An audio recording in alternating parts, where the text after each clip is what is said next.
手楞嚴經義海卷七受陰。阿難，譬如有人手足宴安，百械調飾，忽如妄生，性無違順。疏嘅解釋係話，如一真立、宴淨、調和、色悅，械體妄生，即係妄形啦。身之安靜、恬然暢適，而冇苦樂二境相逼，忽然如其無形，一般施蓋，但以捨受相應，不覺此形之有生。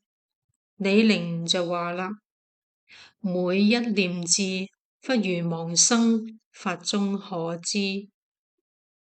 如真性直言，其人無故以二手掌於空相摩，於二手中妄生攝惑、冷熱諸相，妄本無因，故云無故。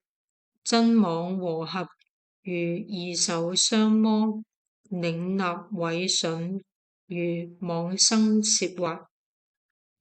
真妄和合，如二手相摩。受陰當知，亦復如是。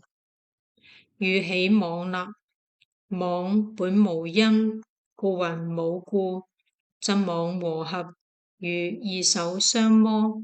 阿賴耶識，變起世間，故云生攝惑等。或可二手及空，如根、境、色。根、境、色三和合生觸，觸是受因，從此領納，故知受陰。無明妄念迷真，和合假託而生，故下經破之。標嘅解釋係話，手足宴安，如一真無為立；二手及空，如根、境、色。根、境、色三和合生觸，觸是受因，從此領納，故知受陰。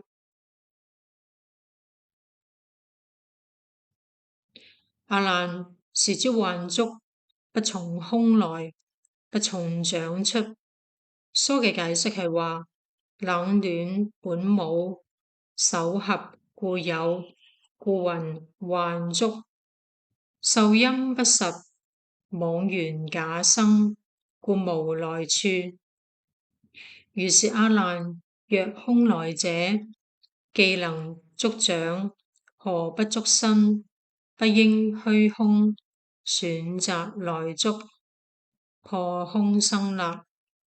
虛空平等，無所不在，豈能選擇？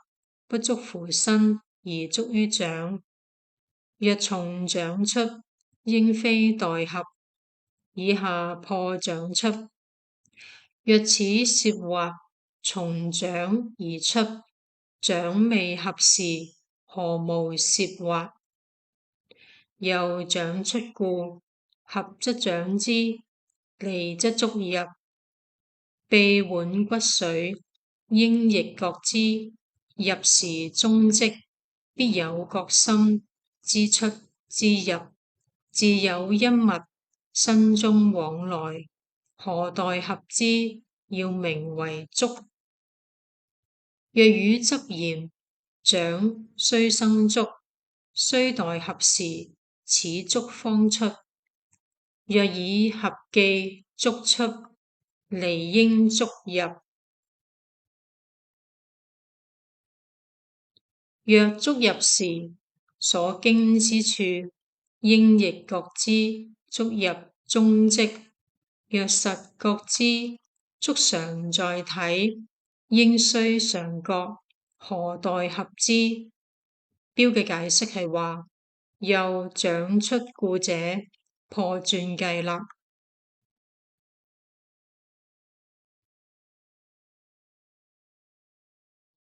是故當知受陰虛妄，本非因緣，非自然性。